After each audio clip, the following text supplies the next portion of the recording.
evening, friends and neighbors. Or shall I say this afternoon? Welcome back to the Broncos franchise on Madden 22. I'm your host, longtime listener. Be sure to drop a like, hit the subscribe button, and comment below. It is week 10, I think, actually. We've played 8 games, won 7 of them, and we've had a bye. We've got Kenny Young due for renegotiation of a contract. He's 28 years old, and he wants a 4-year deal. And even though he's been a good player for us, he's at the point in his career where he's going to probably start losing a step, and I'm not bringing him back for 4 years. So if he wanted like a 1 or 2 year deal, we would probably consider it, but I think he's past the point where we can use him. So we're going to let him go and just take our chances with the draft or with free agency. So we kind of have outside linebackers high on our radar anyway, but, well, linebackers in general, but I don't know exactly how we're going to end up landing one. So anyway, we got the Raiders coming up. We are going to try and continue to focus on stopping the run. They are not very good throwing the football. As you can see, they're 30th in the league. We're going to go blitz counter. And then here, let's go throw 2 TDs. I want to win the turnover battle. Actually, you know what? Go with the first downs.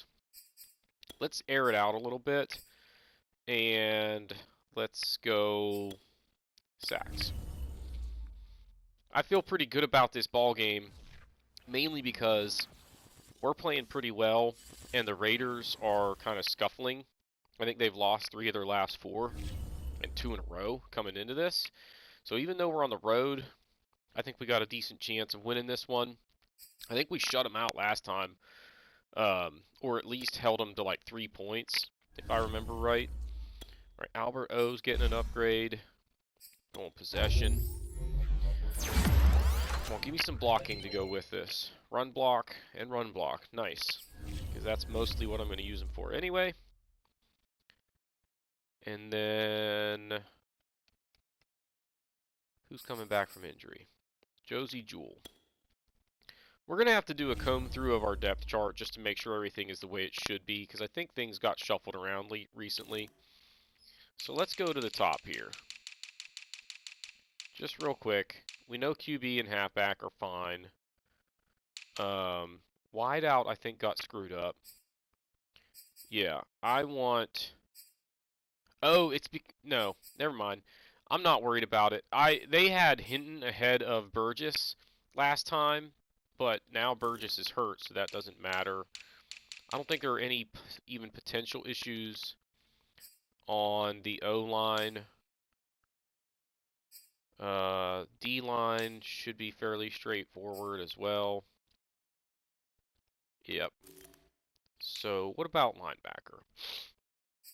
So Kenny Young, and then up the middle it's McPherson, Jewell, yep, Chubb out here, so nothing to worry about there. Corner, yeah, we're going to leave that like that for now. Free safety, strong safety, don't need to worry about. Kick returner, I think they got Bryant back on top here. I want Webster. He's faster. So I don't know why those got flip-flopped at some point during the last several weeks, but we'll fix that. Third down back, I think we'll default to Stevenson anyway because he's got the edge on Williams in that regard. Slot wide out. I don't want Tim Patrick. I want Jerry Jeudy. So that's that. Fixes that problem. And then Jones, Chubb. Up the middle will probably be Webster. Yeah. So that's okay. And then sub linebacker. Yeah, that's all right. Slot corner should be Webster, then Bryant. Yep. Okay, we're good. Good to check that every once in a while, because when guys come back from injury, sometimes it messes things up. So let's go ahead advance week here and see if we pick up a win against the Raiders. It's hard to root against my Raiders because they're my favorite team. But, well, we lost. What happened? 31-24, so they put up some points.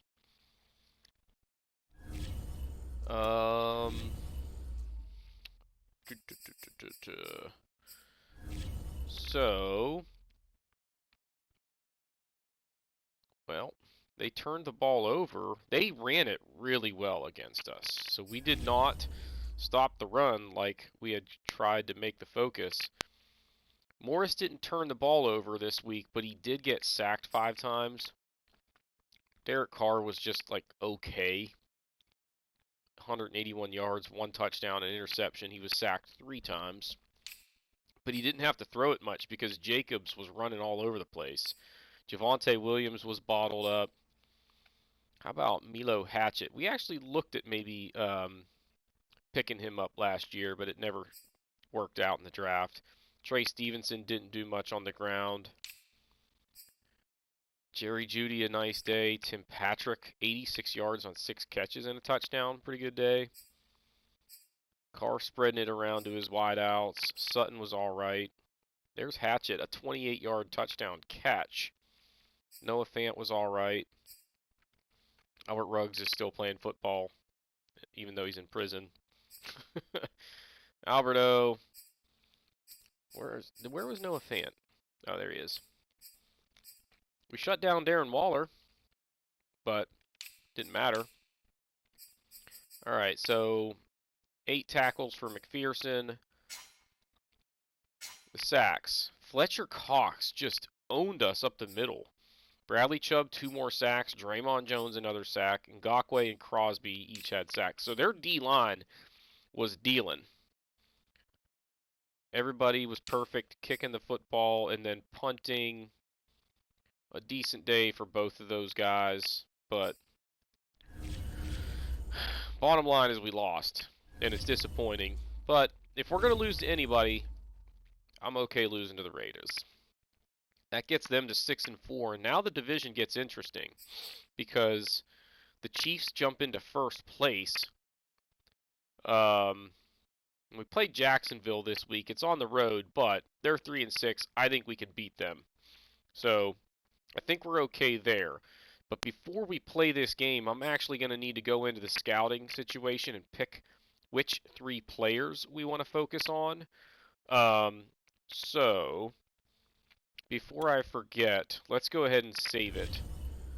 Wow, I hadn't saved that one in a while. At least not manually. And now let's go ahead and look at the players and figure out who we think we're going to draft in the first and maybe second round. So what I'd like to do here is typically pick 2 players that I think we would be interested in. Now, the way that I like to do this, though, is let's look at the mock draft. Are we past mock draft 3 or no? Mock draft 2 we are. And so we should be, okay, they have us picking last, and they have us picking Nathan Wilkinson, left outside linebacker. That doesn't help us much because unless we win the Super Bowl, we won't be picking last. But as of right now, if we are picking last and everything else played out the way they had kind of laid it out there, they had us picking this dude right here. So he's still there late in the first round, but is he good? He's got decent zone coverage ability. His physicals are okay. He's got really good speed, great acceleration. The agility is good. The change of direction has room for improvement, and the strength concerns me. So we'd have to know a lot more about this guy to feel good about drafting him with our first pick. Let's look at the next guy down the list. Zone coverage F. I'm not dealing with you. You're going to have to be able to cover a little bit because in this 3-4 style defense, that's going to be part of your responsibility every once in a while. This guy can't tackle, So he's off the list. Alright.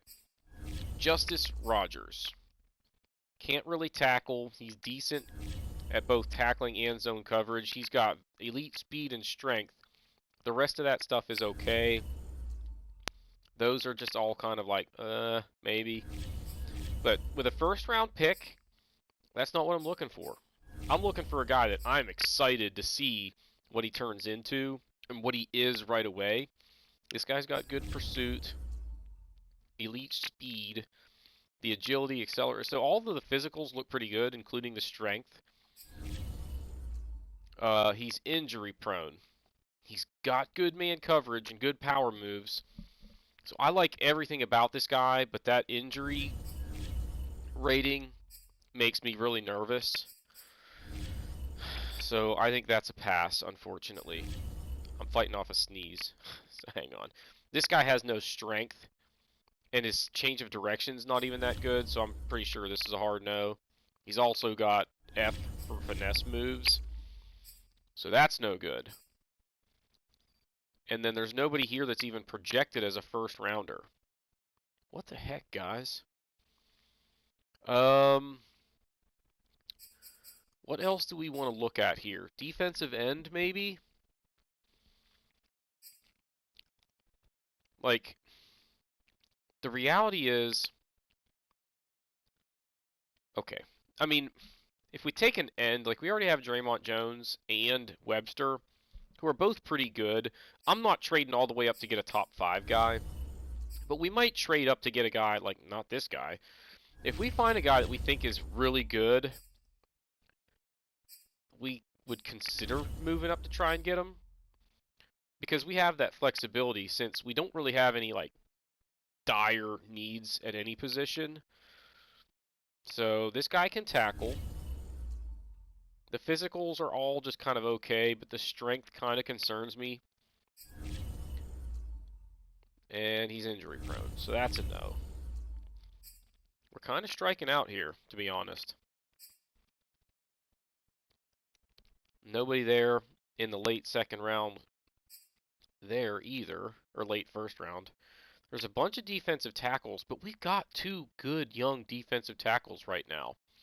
I don't think that's the move. What about corner? We've got 4 good corners coming back, though. I mean, it's a deep class. Really deep class. What about safety? Nothing there. Let's maybe look at strong safety. Because actually, we've been, constantly going and getting free agent safeties. So let's try and figure out one that we can draft and nurture along. So Luke Burke, man coverage is a little bit of a concern, but that's okay. Because a lot of what he's going to do is going to be zone. He's got elite speed, jumping, change of direction, and agility. The acceleration is pretty good. Strength is a little bit of a concern. All B's and C's here. That's kind of like, yeah, maybe. So we'll put him down as a maybe. Darius Edwards. D for man coverage. The physicals are not very impressive. I'm not liking what I see out of him so far. So I would put Burke ahead of him. And then we don't know any of the key ratings here. The physicals are not that impressive either. The awareness being a D, that's a hard no. So this guy is basically the only one on the defensive side of the football that I would even consider. So Luke Burke, strong safety. Now let's go look at wide receiver. Because this is where we might get a little bit aggressive to try and go get somebody. We've got some good, big physical wideouts. Let's see if we can't find a shifty little slot guy that's really hard to cover. He's got all of the physicals that I'm looking for. He's only 5'10", 175. But look at those physicals. Elite, elite, elite, elite, elite. And then strength, which I don't care too much about. Although he's freaking injury prone. Dang it! Oh, I thought we had somebody there. I'm not drafting you if you're an injury issue. So 6'1", 196. He's got good release. The physicals are all pretty good. He's not the type of like shifty burner that I was kind of looking for, but he's injury prone, so forget him. Here we go. Lance Cowan, deep threat. He's 5'9", 187. Catching traffic is just okay. Release is just okay. Physicals, he's got elite speed and agility. The acceleration is alright. Change of direction is good, which could help with route running. He's a little bit injury prone, but not too bad. And C for short route is kind of like, maybe. I don't know that he's a perfect fit, but right now he looks like a maybe at least. So throw him on the board. All right, 5'11", 178. The guy can catch. He's got decent release, elite speed. The physicals here look really good. Somewhat injury prone. The route running is like okay.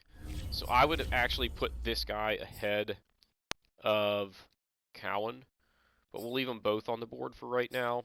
And then one more here. This is not the type of mold that we're looking for. Can't run the deep route. He's got really good physicals. Strength, jumping, speed, accelerate, like all of those look really good. And he's got A for spectacular catch. But again, I kind of want a speedster here. So let's go with these two, Cowan and Ford. Let's actually look farther up the board, just in case there's someone up here that looks so good that we would trade up for them. This guy can run the deep route. The physicals are all pretty impressive. Acceleration's not the greatest, but I like seeing all Bs. The spin move doesn't worry me, but he can run deep routes, he can run medium routes, and he can make spectacular catches. So Racy Vic is a maybe. Let's throw him on the board. And Jose Cheeks. What do you got for me, dude? Can't catch in traffic. I think that's going to be a no.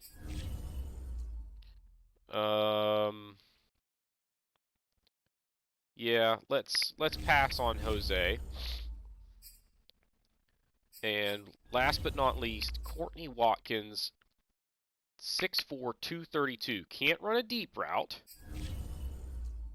The physicals are pretty good. He's got decent short route, so I don't think he's going to be a very good route runner.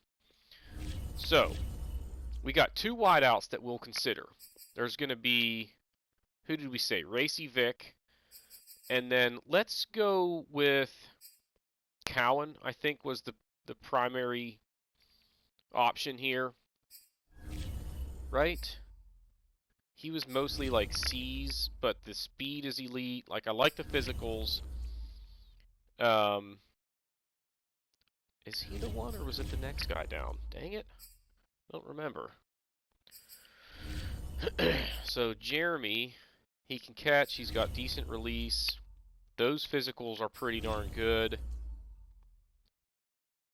Decent route running in general.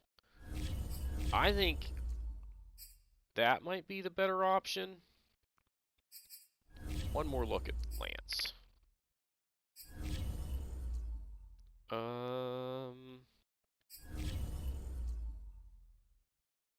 Yeah. Let's go with we're gonna go with Jeremy Ford, Racy Vic, and then Luke Burke. Those are the three that we're gonna add as main targets in our national scouting focus. Alright, so we've gone back out and reloaded the save file so that we can now go in and choose our focus players. And I'm not super thrilled with our selection, frankly, but I think this draft class just doesn't set up very well for us. We don't have, like, I think the position that I would like to have drafted first is linebacker, some linebacker position, but I don't see anybody in that first round crop that looks like somebody that I gotta have, kind of thing. So those are basically the kind of players, for the most part, that I would consider like in the second, maybe third round. And so we're not likely to get one that I think is a keeper. So, all right, got that done. Let's get negotiations and strategy and stuff done for this game against the Jags. So, who is it? Jamar Johnson, our backup strong safety. Now, I got to be careful here because we're talking about drafting a safety, and we've got. Here's what we got to go look at. We already have Willis, and I think we have him locked up for a couple years. So, if we go into rosters, look at strong safety, this is the GM, puzzle building skills that we've got to kind of consider.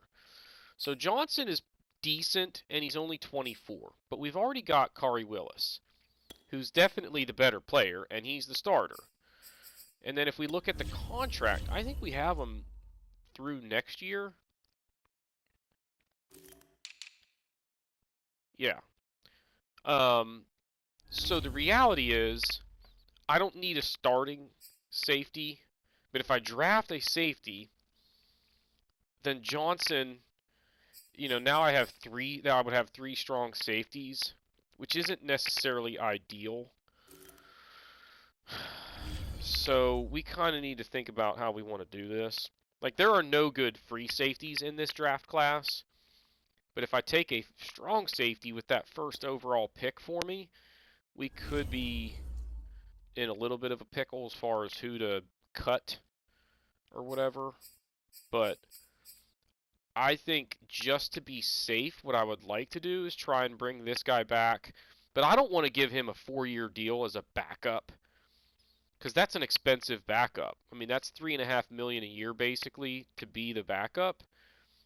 And then when you look right here, this guy's just about as good of a player, same age, similar position, and he's asking for about half as much money. So I think we cut Johnson. And then if we have to go find a strong safety because we don't draft one, I wouldn't mind bringing him back through free agency, but it's got to be a shorter deal than 4 years, and I'm not paying you $3.5 million a year. So with Stearns, we're actually going to make this a 3-year offer. We'll reduce the bonus a little bit, and then we're going to leave the salary right where it is, and I'll bet you he takes this. Boom. So, all right. Good enough. So strong safety is a position to look out for. Outside linebacker, also something we're going to have to address this offseason. Wide receiver, although we've got some good ones. It's just we need to kind of fill the funnel. All right, we're going to go... Yeah, we'll go defend the deep pass against the Jags. They throw it around a little bit, and they don't run it very well, so that's good strategy. And then, no, don't run it inside. Go blitz counter. In fact, did I do blitz counter last week, or did I screw that up? Whatever, can't fix it now. All right. So we're gonna go TD passes, first downs, rush, and sacks. And we shouldn't have much else to do except maybe... Actually, we might have enough staff points for a upgrade. 10 points, I think that gets us one. Because they're, 8 points apiece now? For most of the ones that we're looking at anyway. But let's do this upgrade first and see who we got. Corey Bryant, the young slot corner. Now, I need to improve his zone because it's far enough behind the rest that that's a problem. Because we run a lot of zone coverage. You got to beef that up, my man. That's a pretty good upgrade right there. But we'll keep bringing his zone up to get him more balanced with his next few upgrades. But not a big deal. Will McPherson's getting a little bit better. And he's good enough to remain our starting middle linebacker. I'm not real worried about him, but I would like to move him outside if we ever get a chance. Although I don't know that that's going to happen, because ultimately Josie Jewell leaving means we need to add another middle linebacker, and that would be hard to do if I'm moving one to the outside. Wouldn't really make much sense now, would it? Alright. So, block shedding for defensive ends is boosted. So there we go. And now, I think we're ready for this game against the Jags. Right? Yep. Week 11 action in Jacksonville. They're 3-6. We're 7-2. Let's go out there and just take care of business. Good night. And here we are in Jacksonville, Florida, where the Jaguars coming into this one at 3-6 in desperate need of a win streak to keep their playoff hopes even on life support at this stage. They're going to kick off, and it's going to be Denver taking it at the 25 as Webster will down this one for the touchback. And we'll get a look at the numbers for Brett Morris. As the Broncos 7-2 coming into this one, he has played pretty darn well for them. Interceptions maybe a little bit higher than they would like to see at this stage in the season, but all in all, he's been doing a very good job at the quarterback position, and he's going to start things off. Just hits Noah Fant on a little drag route there, and he's going to take it all the way out to the 47-yard line for a gain of 22 on the first play from scrimmage, so a good start there. Next play, 1st and 10. He fires it outside to Jerry Jeudy, breaks a tackle, and gets it all the way down to the 30-yard line, so another 17 yards. And Denver already into field goal range. Next play, they're going to give it to Javonte Williams, and he has got a huge lane to the outside. He takes it all the way down to the 9, and it's 21 yards on that play, and it's 1st and goal already. Now 1st and goal, Morris looking to throw, rolls out to the right, scrambling, fires one to the corner of the end zone, and Courtland Sutton makes the catch. They roll it a touchdown. They're going to take a look at the replay here, and it looks like he did drag the feet, hang on to the ball to make a sensational grab, and a beautiful throw from Morris was under pressure and threw that one on the move.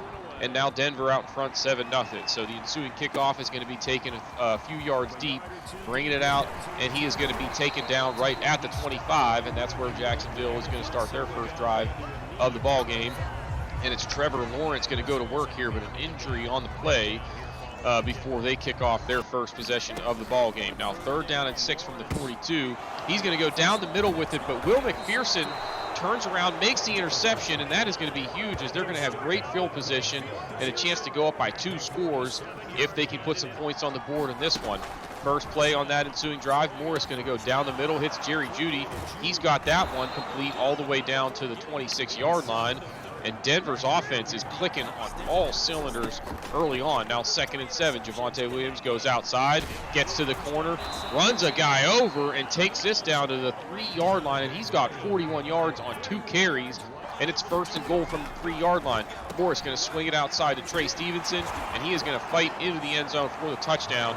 And the Jacksonville Jaguars off to a dreadful start here at home as it's 14-0 early in this one. Then on 3rd and 5 on the ensuing drive, Will McPherson just flying up the middle, hits Trevor Lawrence as he went to make the throw. It is rolled incomplete, 4th down and 5, and they're going to have to go 3 and out. And now it's Webster back to return. He takes this from the 18, makes a man miss, and brings it out to about the 29-yard line. And Denver going to try and make it a 3-score advantage. So now 2nd down and 9. He's going to hit Jerry Jeudy. That's complete. Out to the 46-yard line and another 1st down. Morris, 7 for 7, 95 yards and a touchdown already in this one. Now 1st and 10. He's going to roll out down the middle. Wide open Jerry Jeudy again as he's off to a great start in this ball game. Down to the 33-yard line. And now 3rd and 5 from the 29. Morris looking to throw. Rolls out. Nothing there, but he eventually is going to find Courtland Sutton wide open. That's good for 17 yards and another first down at the 12-yard line. Now 1st and 10, and it's Morris looking to throw. He's going to find Tim Patrick in the end zone for the touchdown. A jump ball there, but Tim Patrick using the body goes up and wins it, and it is going to be 21-0. Look at the catch from Patrick here, as he was pretty well covered, but he just uses his size to outwin that one away from Griffin. And now it's a 3-touchdown advantage, but now on 3rd and 5, plenty of good protection there for Lawrence, and eventually he's going to find Michael Gallup well downfield for a big first down there, 32 yards to the 39-yard line. Now 2nd and 7. Lawrence looking to throw. He's going to go outside with it. It's Gallup again. Gets that down to the 25-yard line and another first down. Now 2nd and 11. Lawrence down the middle has that complete, and that is going to get him down to the 5-yard line. I believe that's LaVisca Chenault making the grab on that one. Sets up 1st and goal. They're going to toss it outside. It's going to be Robinson taking this one in untouched for the touchdown, and Jacksonville gets on the board here finally. They still trail 21-7, but some positive momentum at least for the time being. Now on 3rd and 2 on the ensuing possession. The pass intended for Judy, probably should have caught that pass, but instead it's going to be 4th and 2 from the 45-yard line. A decision for the Broncos. They actually take a delay of game, trying to get them to draw off sides, then punt it deep. But unfortunately, it takes a Jacksonville bounce and spins back to the 17-yard line. So pretty good field position for Jacksonville, considering they had a chance to pin them really deep there. Now 2nd and 7 on that ensuing drive. That pass is complete. Bradley Chubb shaking on the play, as it was Conklin making the grab there, which is good for a first down out to the 42-yard line. Now 5 minutes, 22 seconds to play in the first half. Lawrence, good protection here, and he is going to fire one off his back foot into double coverage, but Michael Gallup makes the grab anyway, as he is now having a pretty big first half.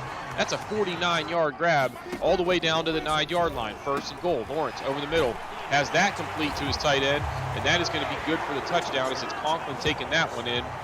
His first of the ball game. Now a 21-14 score on the board, and now it's going to be Denver going back to work late in the first half, about 2.5 minutes. That's Trey Stevenson rather, to the outside. He's got a first down. That would take us to the 2-minute warning. Now 2nd and 8.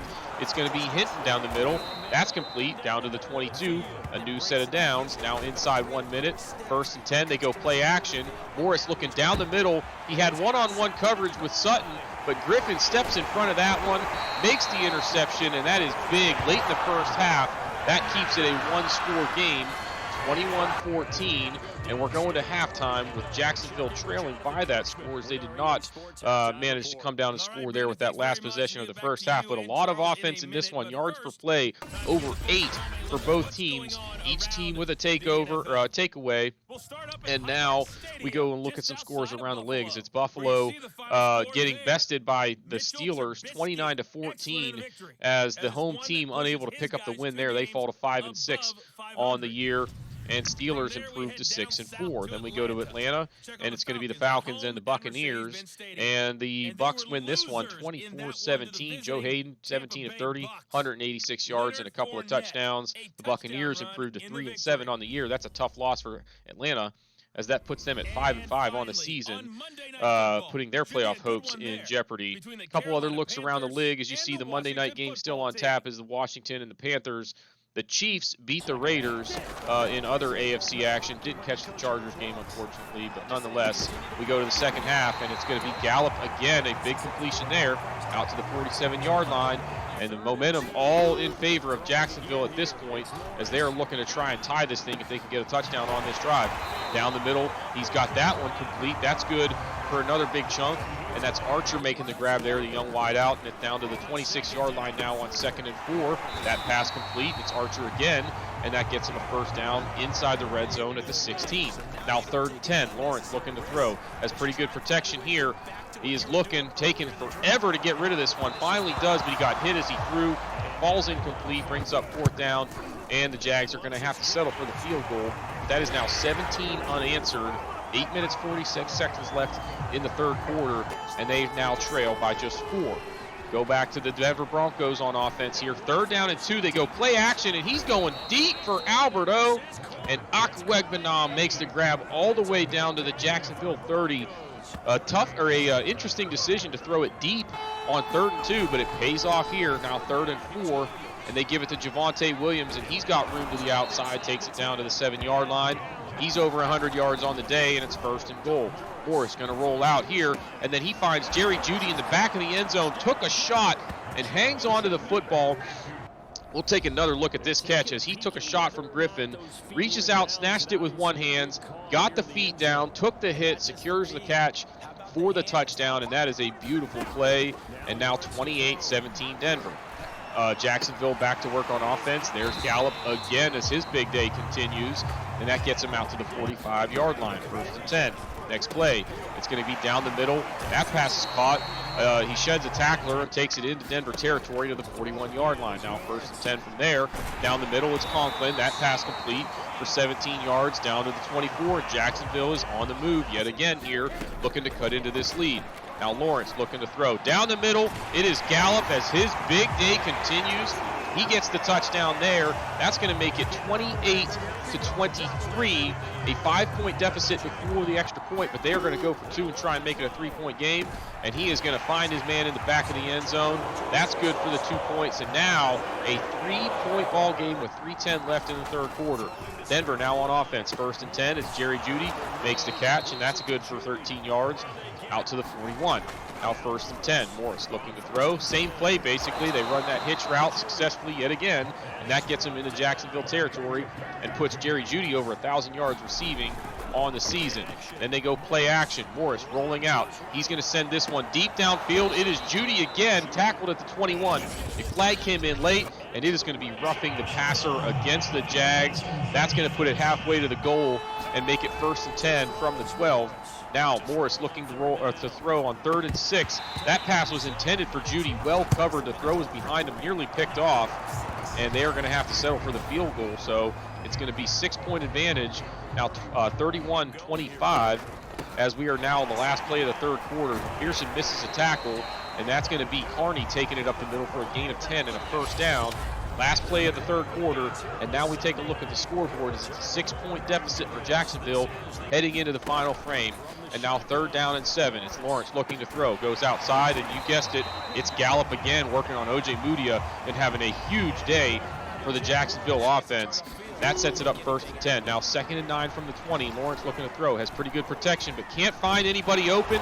Eventually, James Webster going to shake loose and drag him down for the sack. A huge loss back to the 32-yard line. Now 3rd down and 21. Lawrence to throw going outside. It's going to be caught by Gallup. He looked like he could have taken it in for the touchdown, but he stepped out of bounds just shy of the 1st down. And now 4th and inches, they get stuffed. Kari Willis coming in to make the play behind the line of scrimmage. Denver going to take over on downs. They've got the 6-point advantage. Now 5.5 minutes to go in the ball game. It's going to be play action on 1st down, and they have a huge strike there as Noah Fant wide open. I think the play action kind of caught Jacksonville off guard there. Now 3rd and 7 later in that drive. It's going to be Javonte Williams tackled short of the 1st down, but at the 25-yard line, they're in field goal range with a chance to make it a 2-score game, and McManus puts it right down the middle. It's now 34-25. And we are approaching the 2-minute warning. So now 4th and 7 on that ensuing drive. Pass is complete. That's good for the 1st down. Keeps the drive alive and gets us to the 2-minute warning. Now 2nd down and 10. He tries to hit Michael Gallup again, but the timing on the route was off. O.J. Mudia ends up making the pick, and that is an absolute dagger. The Jacksonville Jaguars now without the ball inside 2 minutes and trailing by 2 scores, and they would not be able to stop Denver and get the ball back in this one, as the final score is going to be 34-25 with the Broncos coming out on top, and they improved to 8-2 on the season. Jacksonville just fell way behind early.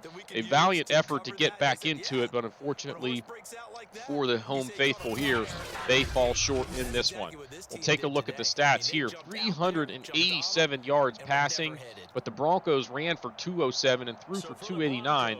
Offense just all over the field in this one, and turnovers were a little bit of the story as the Broncos won in that regard.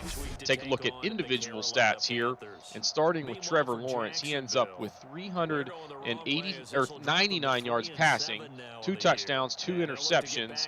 Brent Morris, 18 for 26, 289 yards and 3 touchdowns himself.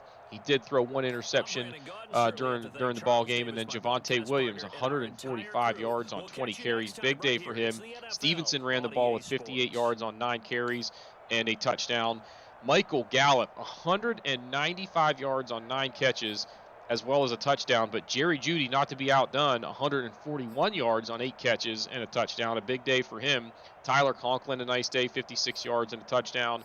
Laviska Shenault with 6 catches for 40 yards. Noah Fant, pretty good day for him. And then just some minor contributions down the list here, but a big catch by Albert Okwuegbunam on that long play action that kind of got this one to where the Broncos were able to put him away. Tim Patrick did have the 12-yard catch for the touchdown as well. Looking at the defense, it's going to be the leading tackler is, who is it? Hooker for the Jags with 10 tackles. Justin Simmons led the Broncos with 8 on the day. Then we look at the sacks, just one. It was James Webster, and it was a big one late that kind of changed the momentum a little bit. And then for the interceptions, it was O.J. Mudia and McPherson for the Broncos, Griffin for the Jags. McManus was 2 for 2. Lutz hit a 33-yarder and a couple of chip shots. Gervasi just one punt, 32 yards, landed that inside the 20-yard line. And then Cook with one punt with a net average of 42.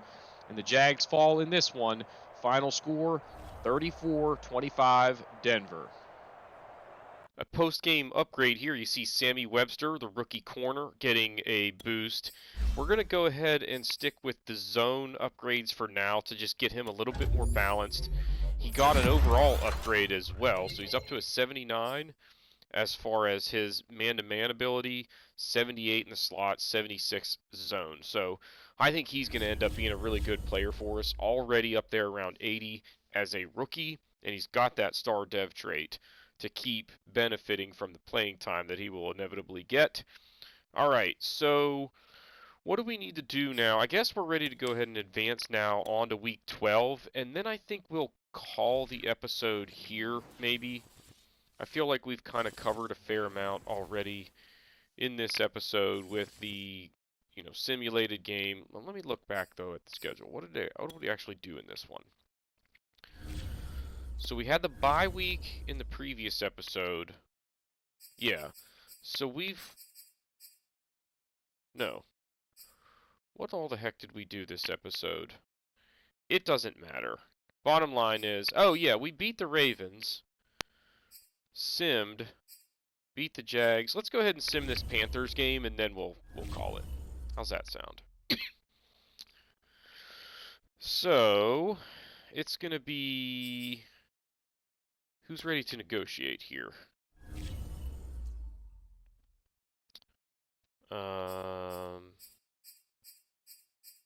It is Javian Hawkins. He just wants a 2-year deal worth about 4.8 mil. As a, depth halfback, he's actually not that bad, and he's still kind of young. So I'm fine offering this bid right here. We'll just drop the signing bonus a little bit, but it probably doesn't matter. Yeah, he's going to take it. Not a huge signing, but it's one that helps us down the depth chart. So, all right.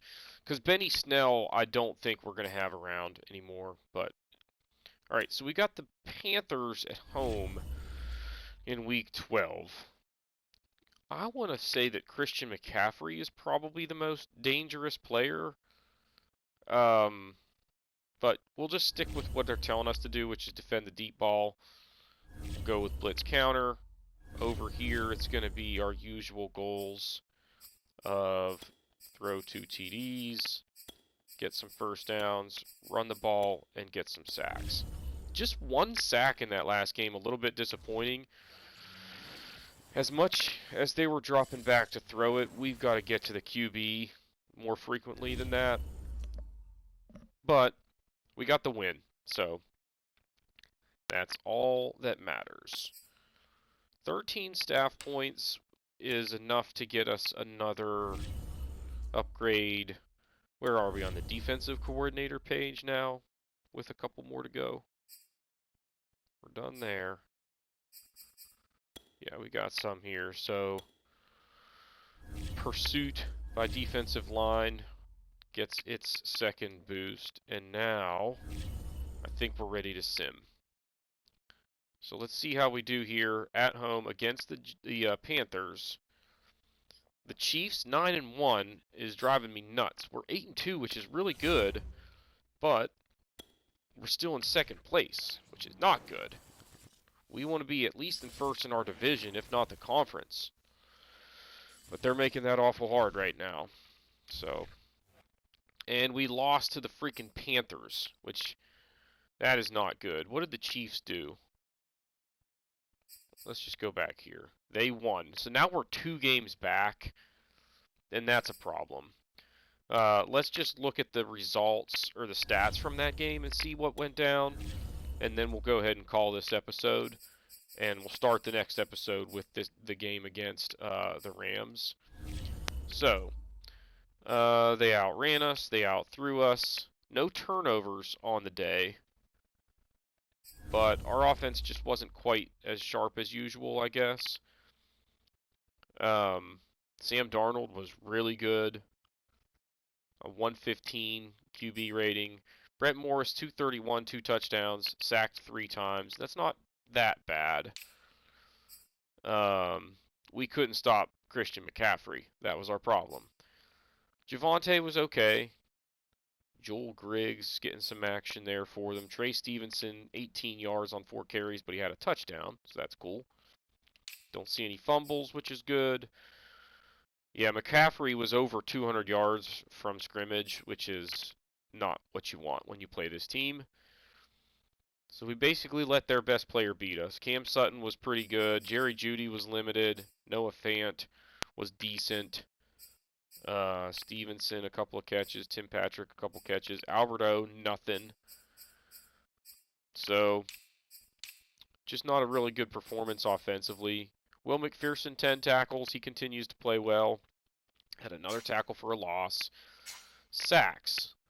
Brian Burns got one. That's no surprise. Bradley Chubb got one. Draymond Jones, another one. Derek Brown.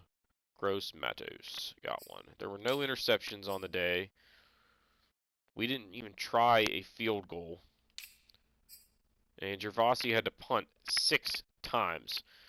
So, he's not the reason we lost, that's for sure. When you have a net average of 52 yards, although 3 touchbacks, like what's up with that? How do you get 3 touchbacks and still net 52 yards for your average? Like whatever. Alright, that is it for this episode. We'll start the next episode with Week 13 action against the Rams. We'll go through all of this stuff in the pre-week stuff. But anyway, that'll do it for this episode. If you haven't done so already, you know the drill. Hit the like button, hit the subscribe button, comment below, and we will see y'all next time.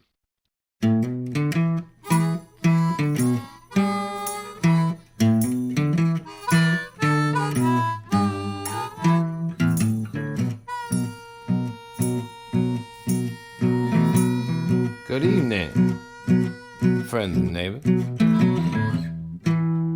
Or shall I say this afternoon?